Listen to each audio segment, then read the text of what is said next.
Welcome to Reflector Reflections, the podcast exploring the unique and fascinating world of human design through the lens of being a reflector. I'm Annie Richardson, a 5-1 reflector and passionate mentor navigating this journey alongside you. This podcast is a space to connect, share, and celebrate the stories and wisdom of reflectors and human design enthusiasts alike. Join me as we dive into authentic conversations, uncovering how we embrace and experiment with our designs and the beauty and challenges of living as 9-centered beings. Whether you're a reflector, loved one, or simply curious about human design, this is your space to learn, grow, and feel seen. Welcome. Hello, beautiful humans. Welcome back. I've kind of like upped the ante on my intro and I'm feeling a little fancy. I may choose to change my mind, and that's okay. I want to come to you. I've wanted to come to you actually for a while and just share some of the things that have been going on in my space, in the human design space, in the reflector space, and just, I don't know, just feel into it. But every time I've gone to record, it just hasn't felt right. And that's the beautiful thing that I've been really noticing this year is how am I tuning into what feels right? And in human design, there's a lot of, talking about this, isn't it? What feels correct for you, or do what is correct for you. But we often don't know what that is, because correct just means following your strategy and authority. Now, as a reflector, our strategy of waiting a lunar cycle can feel very intense.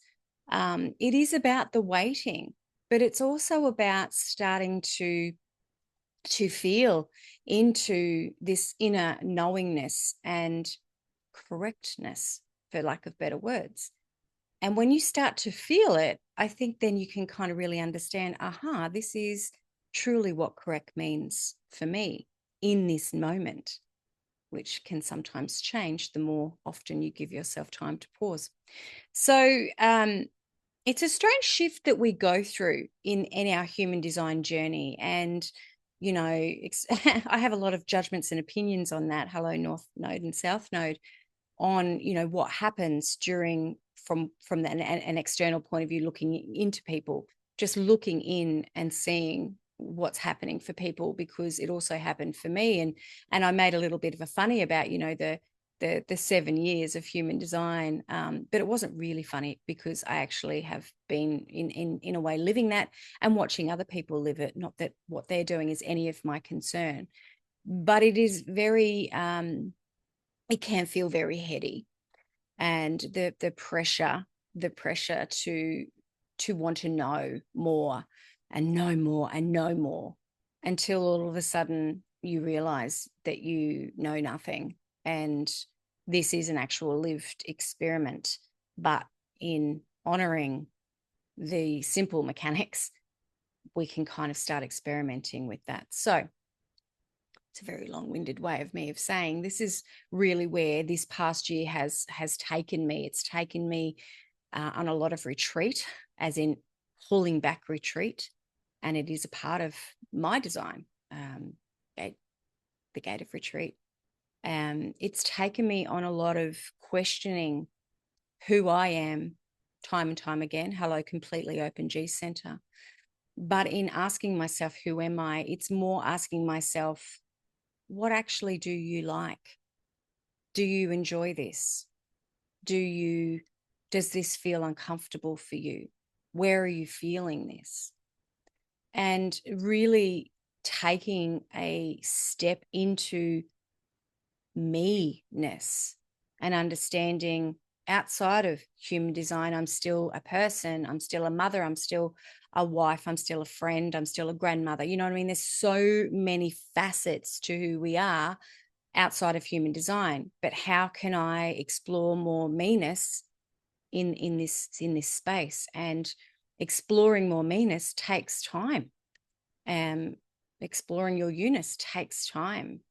And I've just been humbled so much this year, because I've come back to the simple mechanics of it all. just wait.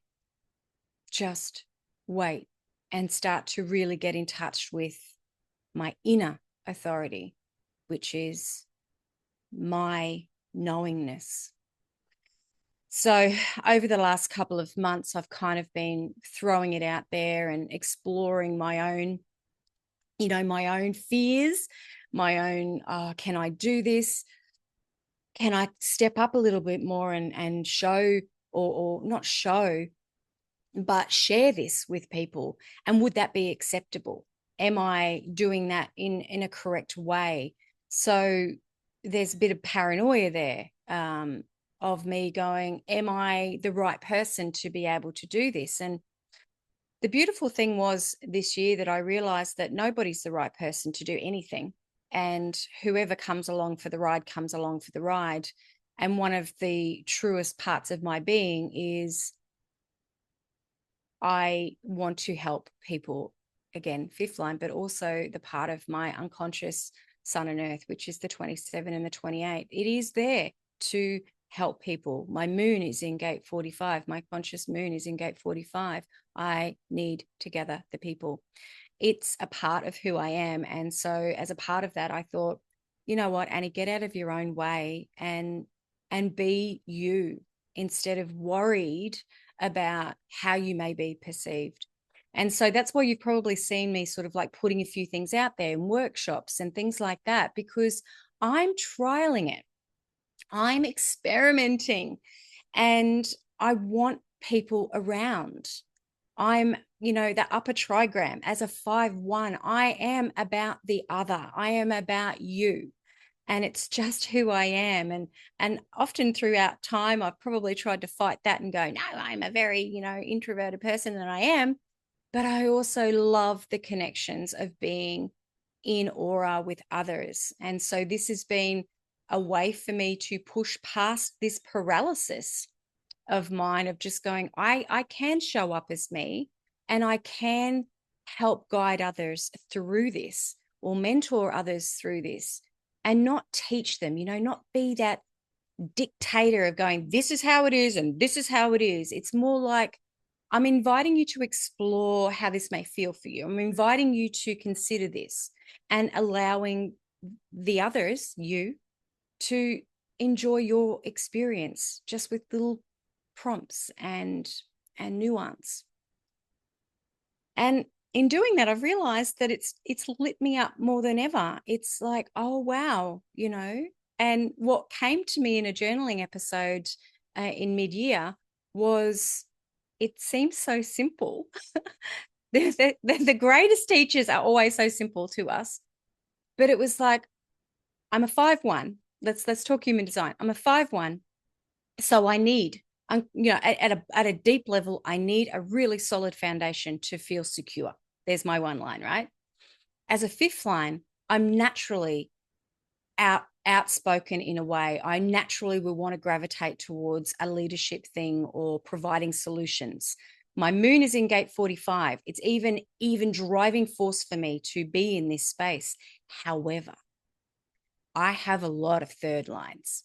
And so what that also has meant for me, especially a third line moon, is that I need to fuck around and find out. I need to experiment. And it's not always going to be right. And I need to be able to adapt and move. And so the 5-1 has often kept me in a bit of a paralysis of going, nope, I need the right foundation. And it's like, oh, the projection and the, oh my gosh, can I do this? And so it's kept me kind of like in this loop of not doing the things that I really wanted to do, or sharing the voice that I have and speaking when it's right and feels good, and sharing myself and sharing this stuff that I have experienced from fear.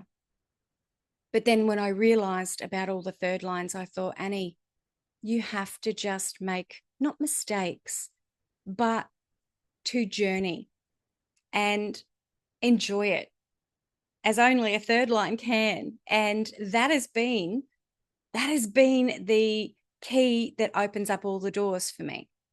And it's like, even though I'm stepping forward and just in fear of going, oh, this may not be, you know, a proper solid foundation. Oh my gosh, what if I get it wrong? It's still a part of this experiment of going, it's okay. And sharing that vulnerability of saying, I'm here. And, you know, the first cohort that I've got in this lunar tracking experiment that we're doing, I've just been more raw, real, and vulnerable than ever. And it has brought me so much joy. And those beautiful reflectors who are there with me, I see them, they see me, and that's all I've ever wanted. Do you know, that's it. It's just like the suggestions and things that they give to me, it's an equal footing. And I thought this is a beautiful experiment for me, because it gives me, I hope this helps you as well, but just stepping into this, it gives you this wholesomeness and this go, you know, it is okay. It is okay. And with that has come this more of a solid foundation than ever before. So isn't it funny? Yeah. But a part of this, my laying my solid foundations, is I'm always studying. I know it's a first line thing. I know not everybody's built for it. If you've heard me speak about my lift and strengths, which is another personality testing kind of system, when I did mine, it shocked me, because my number one gift or talent is a learner. And I'm thinking, no, that can't be right. And I thought, it actually is. It nourishes me. It gives me great joy to learn new things. And one of the things that I've really been learning this year is that there's a lot of my education in human design that had holes. There's a lot of this experiment that I've been on where I probably wasn't initiated correctly into it. And I've been sort of like scrambling to make up the pieces. And this is no shade against any teacher or any coursework that I've done, but I've found that there are gaps in my education. And a lot of that is probably just true raw mechanics. So I have sometimes been trying to sit in the middle of what's correct in learnings. So a lot of people go down different modalities to learn human design or to be chart readers or whatever it is. And you've got the big school, right? It is expensive to study through them. But this year I thought I'm curious. I'm at the point in my life now where I can take this on without being too influenced. And if anything, I wanted to bring, you know, the live your design training here to my backyard. I needed, again, gate 48 playing out in an unhealthy way, but I felt like I again needed more structure and study. But I really sat with this for possibly 6 lunar cycles and thought, do I really need to learn more, or do I just need to fill my gaps? And it really came down to, I really need to fill my gaps, because that would give me a lot more of a solid foundation. But at the same time, honoring those third lines in my drive and my communication style and my doingness of going, you experiment with it. So I am in that process of currently seeking the actual qualifications to be a Live Your Design guide, just because I want to induct people, for lack of better words, correctly. And as a part of that experiment, I was fortunate enough to travel to New Zealand to, you know, kind of tutor under Christine Spicer, who is a very long time running, beautiful reflector, 6'2" reflector over there, which I've had on the podcast before. And oh my gosh, that experience, hands down, it's life-changing. And I knew, and I've known for a long time, that I wanted to bring these kind of these real in-person things. It's why we created the conference. But this level that Christine takes people on, it was a deconditioning retreat, but she does a Live Your Design. It's like far out that this is it. This is where it's at. This is a raw, real, lived experience, and being in aura with so many other types and feeling so safe can I just say, oh my gosh, a safety thing for me, it always kind of, my body often feels quite unsafe. Just I have a bit of trauma through, I have to feel kind of safe. I have to feel that I trust somebody. And with Christine and that environment that I went to, I just felt so safe.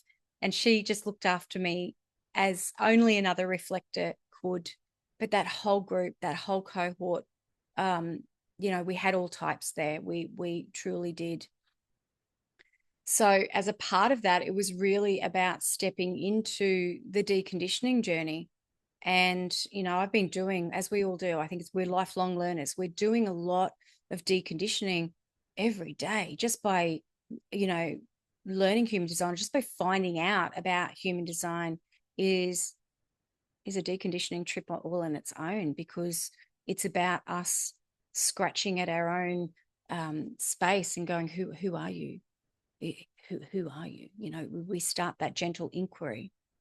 But during this retreat, what really opened up my eyes was, I've been in this space and very in the reflector journey and the reflector experience. And, I do work with a lot of other types, not in human design, but in others. Obviously, I weave human design into my business, but the shift and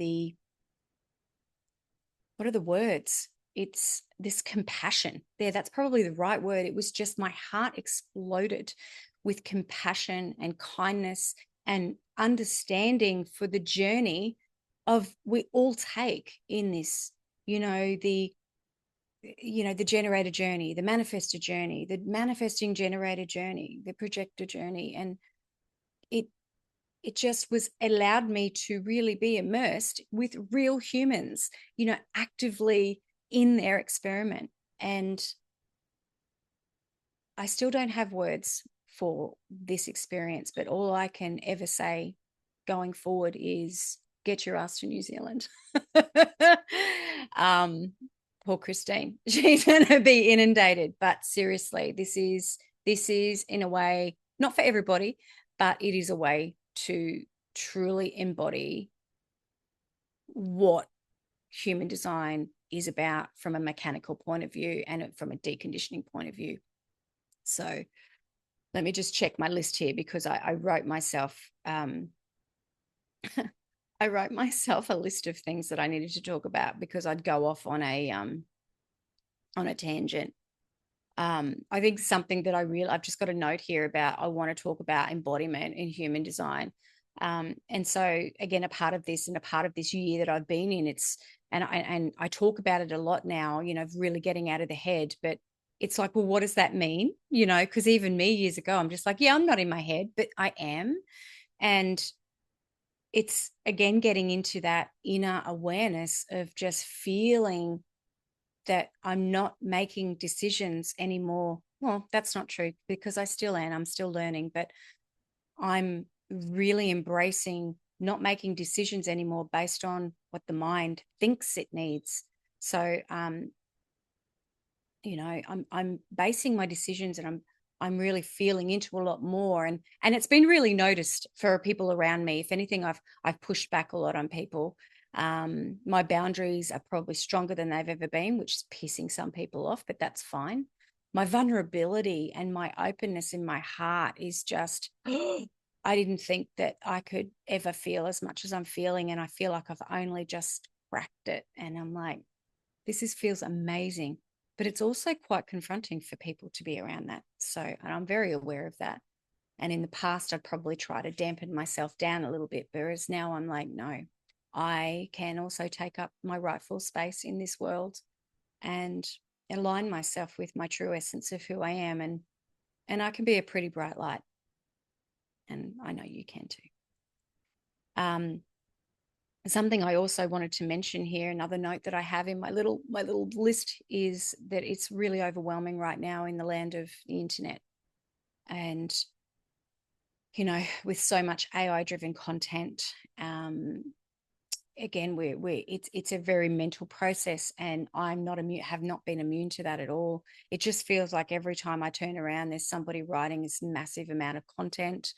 And sometimes it's like, did you actually write that? Did you actually feel into that? How is that feeling for you? And again, I'm not throwing this as an attack at anybody, but it's very much for me, it doesn't align anymore to just, rehash something from a book that I read, many books. It feels like, how am I applying that to my life? How does that feel for me? And then kind of journeying through that process. And that's been really good. And I guess I just wanted to share that, if that's something that I've been actively participating in. And yeah, that's a little bit of all I've got to say about that. So again, it comes back to the simplicity of our design. So again, getting back to some of these little workshops, and it is just more fostering community here in my little platform, my little channel, and working through all of the things that I've done. I lay a foundation there for others to come in, and it's why I feel it makes me an exceptional counselor as I really dig into this a lot more. And I know people poo-poo about talk therapy, but I don't do just talk therapy. It's just different ways, somatic embodiment, meditation teacher. You know what? As reflectors, we have a swag of things in our backpack that we can pull out on. And this alignment feels when we can just go, oh my gosh, that's naturally where I can really sit comfortably in spaces.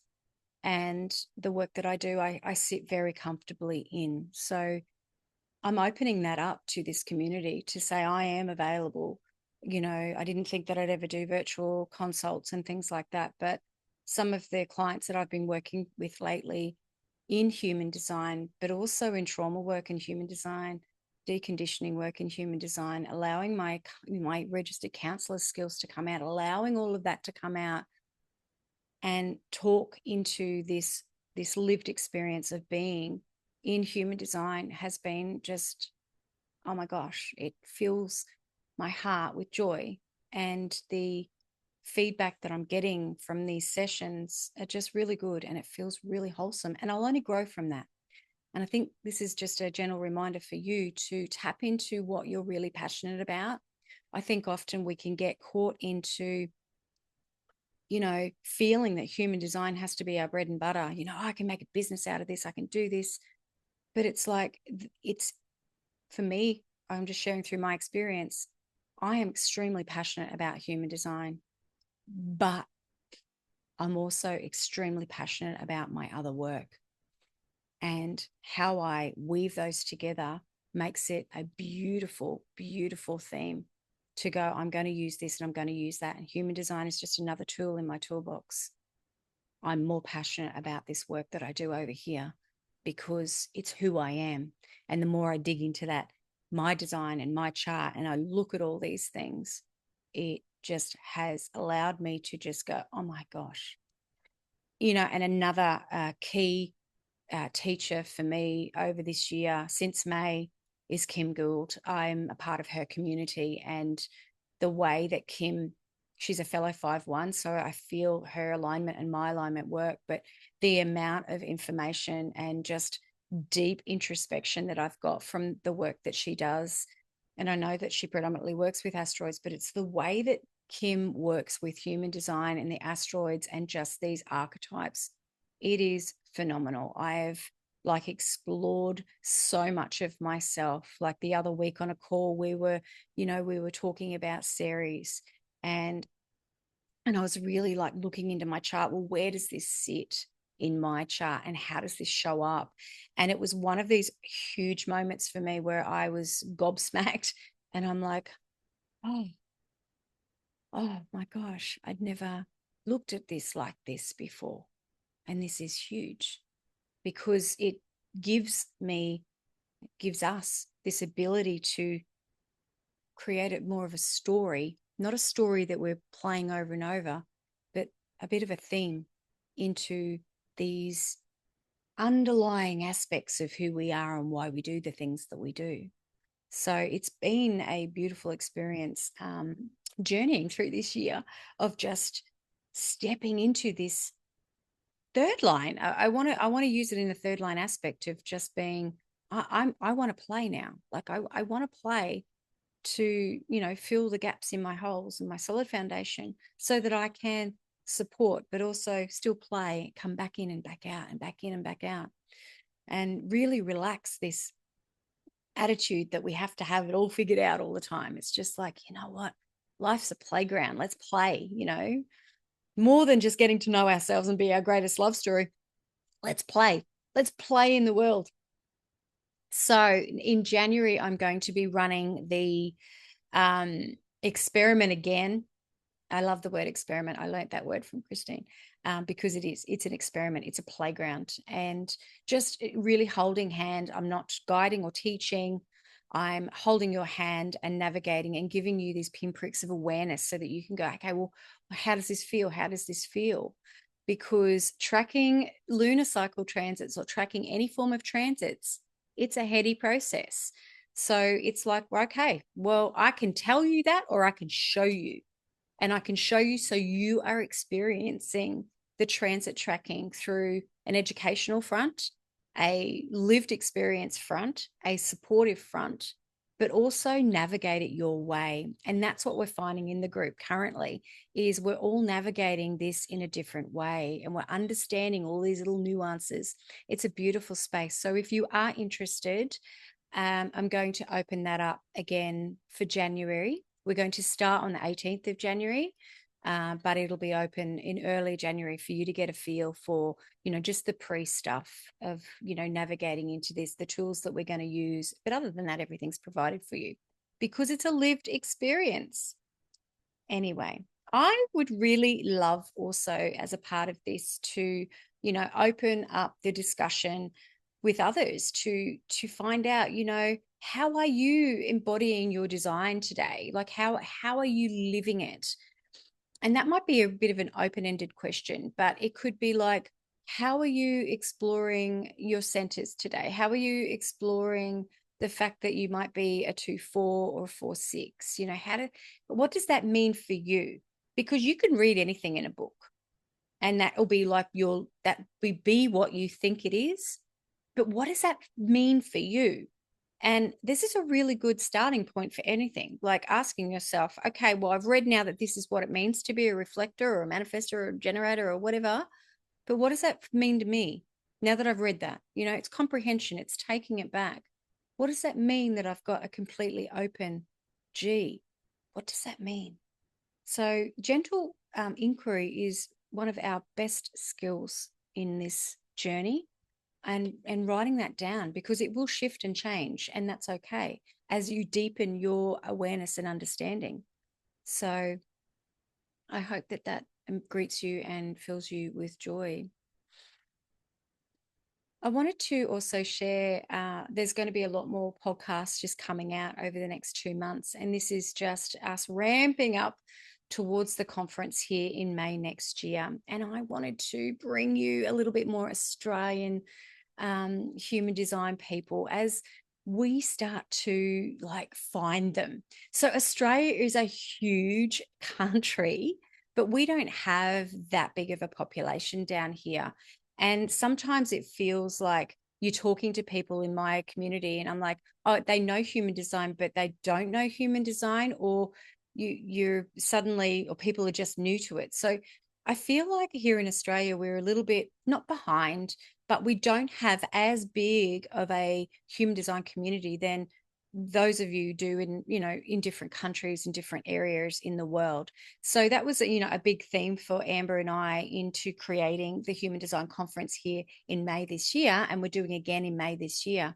But more to that, I thought, how can I support this platform and my community here in Australia? And I thought, I'm going to reach out to these people who I get to experience, some personally, some not, and just go, hey, how are you? So enjoy the next couple of months. I'll be weaving in obviously some reflectors in that as well, but really enjoy the next couple of months, because we can really learn from each other in different types and different strategies and things like that. And going back to what I was saying about being on retreat for 4 days, I learned more about myself through the lens of the others than I have in a while. And it was so beautiful to really feel into, their journey, because their journey is not unlike ours. It's very different and unique for us all. And you know, it's humbling, isn't it? It's sometimes we're down on our knees at times. That sounds dramatic, but sometimes we're laughing, sometimes we're crying. We're journeying through the myriad of emotions, and um, these humans all have a story. We all have a story to share and tell, and I'm looking forward to you hearing theirs outside of all of the stuff that they do. This is their story and their journey. So I'm looking forward to bringing that to you. And I don't even know. I've got my list here and I can't read it because I don't have my glasses on, but I think that's enough. Actually, in ending, I want to share with you a song. I'm not going to sing it. I think that I would like to put it into this episode, but I think that for copyright purposes, I'll probably get flamed for that. So let me just pull it up. This is a beautiful song, which I will read for you. Sit around the fire. Beyond all polarities, I am. Let the judgments and opinions of the mind be judgments and opinions of the mind. And you exist behind that. So. So. It's really time for you to see through the absurdity of your own predicament. You aren't who you thought you were. You just aren't that person. And in this very lifetime, you can know it right now. The real work you have to do is in the privacy of your own heart. All of the external forms are lovely, but the real work is your inner connection. If you're quiet when you meditate, if you truly open your heart, just quiet your mind, open your heart. Quiet the mind, open the heart. How do you quiet the mind? You meditate. How do you open the heart? You start to love that which you can love and just keep expanding it. You love a tree, you love a river, you love a leaf, you love a flower, you love a cat, you love a human. But go deeper and deeper into that love till you love that which is the source of the light behind all of it. Behind all of it. You don't worship the gate. You go into the inner temple. Everything in you that you don't need, you can let go of. You don't need loneliness, for you couldn't possibly be alone. You don't need greed, because you already have it all. You don't need doubt, because you already know. The confusion is saying, I don't know. But the minute you are quiet, you find that in truth, you do know. For in you, you know. Plane after plane will open to you. I want to know who I really am. As if in each of us, there was once a fire. And for some of us, there seem as if there are only ashes now. But when we dig in the ashes, we find one ember. And very gently, we fan that ember, blow on it. It gets brighter. And from that ember, we rebuild the fire. One thing that's important is that ember. That's what you and I are here to celebrate. that through we've lived our life totally involved in the world, we know that we're of the Spirit. And the ember gets stronger and the flames start to flicker a bit. And pretty soon you realize that we're all going to do this for eternity, to sit around the fire.